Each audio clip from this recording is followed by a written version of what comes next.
Selanjutnya pertanyaan ini saya gabung Ustadz terkait waktu juga.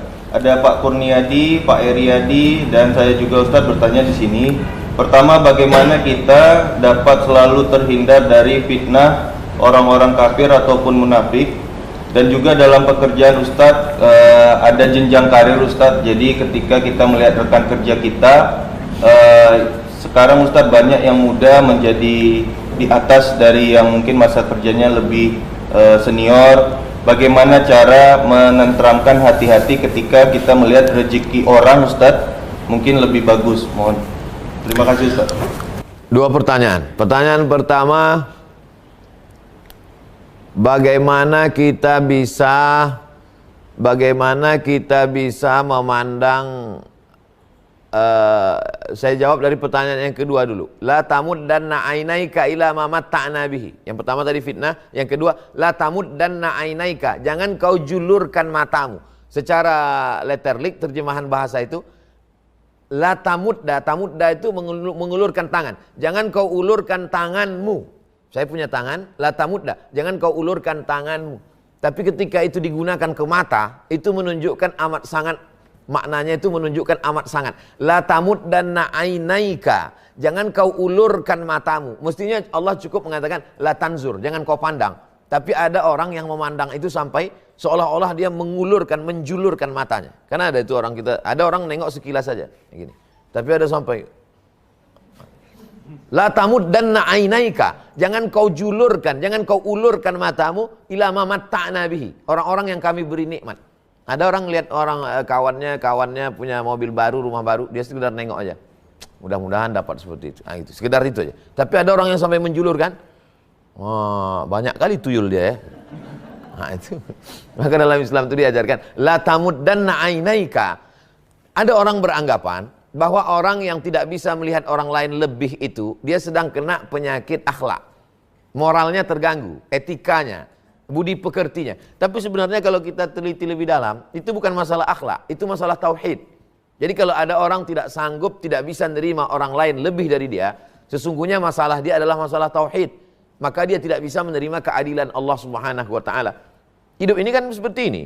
Ada yang lebih tinggi, ada yang sedang, ada yang lebih rendah. Rezeki juga begitu. Ada yang lebih, ada yang sedang, ada yang kurang. Wajah juga begitu. Ada yang lebih ganteng, ada yang setengah ganteng, ada yang kurang ganteng.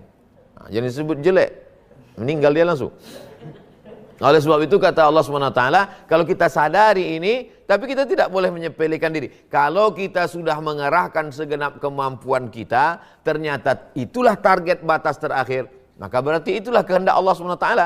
Tapi kita tidak berserah kepada ketetapan Allah. Maka dalam Islam itu ada yang disebut dengan ahlus sunnah wal jamaah, berpegang dengan sunnah Rasulullah SAW, berusaha, berikhtiar, setelah dapat, berarti itulah yang dijanjikan Allah SWT, bahwa ada orang lain lebih, kita ikut merasa senang dengan dia. Makanya puncak iman dalam Islam diajarkan, la yu'minu ahadukum, kamu tak beriman hatta yuhibba li akhi, sampai kau senang apa yang dimiliki saudaramu, kau ikut senang. Nah, ini memang berat. Makanya kita disuruh mendoakan dia. Ada orang yang menikah, punya anak, kita diundangnya akikah, kita doakan dia, barakallahu laka fil mauhub. Artinya kita ikut senang dengan kesenangan dia. Ada orang punya harta, kita ikut mendoakan dia, barakallahu laka fima a'taita. Semoga Allah memberikan berkah pada harta yang engkau miliki, yang diamanahkan Allah Subhanahu wa taala. Makanya yang paling baik itu adalah kita ikut merasa senang dengan kesenangan orang lain. Adapun orang yang tidak bisa senang dengan kesenangan orang lain, itu yang disebut dalam Al-Quran, in tamsaskum hasanatun tasuhum. Kalau kamu dapat nikmat, mereka susah hati. Wa in tusibukum sayyi'atun yafrahu biha. Tapi kalau kamu dapat musibah, mereka senangnya bukan main. Jadi sudah dituliskan semua itu dalam Quran. Cuman masalahnya kita baca Quran ini hanya untuk ngusir hantu jembalang tanah. Padahal kalau kita baca Quran, dia bercerita tentang konflik, dia bercerita tentang bagaimana kesucian jiwa, dia bercerita tentang bagaimana kita menyikapi orang lain dapat nikmat.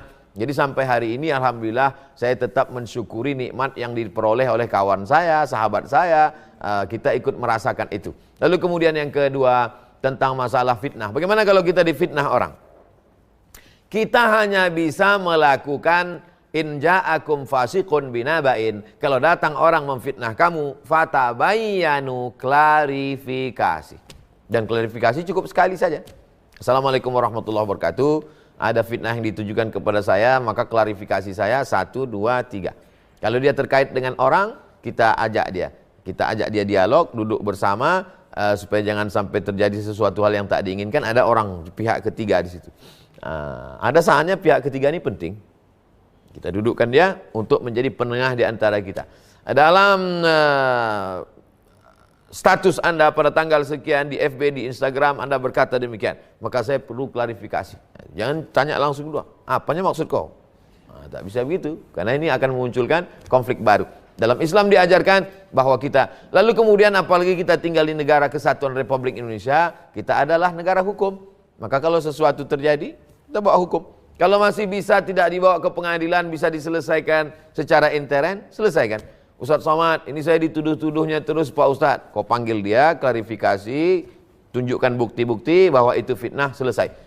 Udah saya lakukan tapi dia nuduh terus Pak Ustadz. Kau poldakan. Apa ini yang nggak akan mutus silaturahim Pak Ustadz? Tadi udah saya kasih jawaban, kau tak mau. Sekarang udah saya kasih solusi, kau takut pula. Oleh sebab itu maka Islam itu datang untuk menyelesaikan masalah. Tujuan kedatangan agama Islam menjaga 5. Yang pertama, hifzum nafs, menjaga nyawa. Makanya tak boleh saling membunuh. Yang kedua, hifzul ard, menjaga kehormatan. Maka tak boleh caci maki, sumpah serapah. Yang ketiga, hifzul mal, menjaga harta. Maka tak boleh mencuri, tak boleh korupsi. Lalu kemudian hifzun nasal, menjaga kehormatan, menjaga keturunan. Maka tak boleh berzina, tak boleh melakukan perbuatan yang merusak keturunan. Lalu kemudian hifzul mal, hifzul ard, hifzul nafs, hifzul sampai lupa saking banyaknya.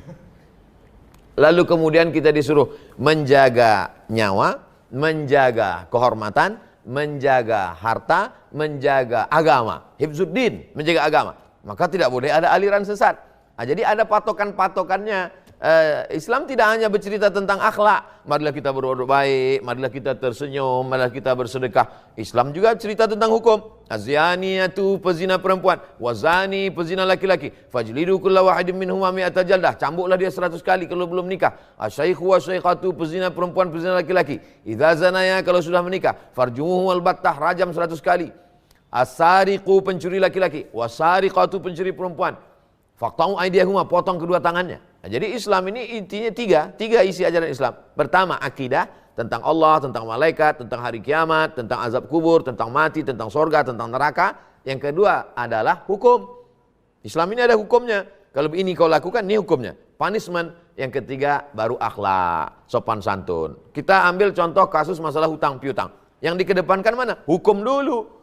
Idza tadayantum bidainin ila ajalin musamma, kalau kau menjalin transaksi hutang piutang sampai batas waktu tertentu, faktubuh, tulis, hukum. Kapan kau bayar? Tanggal 1 Januari 2021. Oke. Tapi ketika hukum ini mentok, tidak bisa, ada barang dia disita, ini hukum. Tapi ketika dia sudah terpojok, tidak bisa, baru akhlak. Akhlak itu terakhir. Apa kata Allah? Wa anta shaddaqu khairul lakum. Kalau kau sedekahkan lebih baik. Setelah aku lihat-lihat nampaknya kau tak bisa bayar, oke, aku sedekahkan, habis, ambillah. Tapi jangan kita jumpa lagi sudah ini ya. Tidak juga begitu. Tidak putus silaturahim. Maka Al-Quran itu betul kata Sayyidina Abdullah bin Abbas. Lau da'a minni iqalu ba'iri lawajadtuhu fil Quran. Seandainya tali kekang kudaku, tali kekang untaku hilang, aku temukan dalam Quran. Apa maksudnya? Al-Quran memberikan solusi dalam setiap permasalahan kita. Termasuklah manajemen konflik ini. Demikian.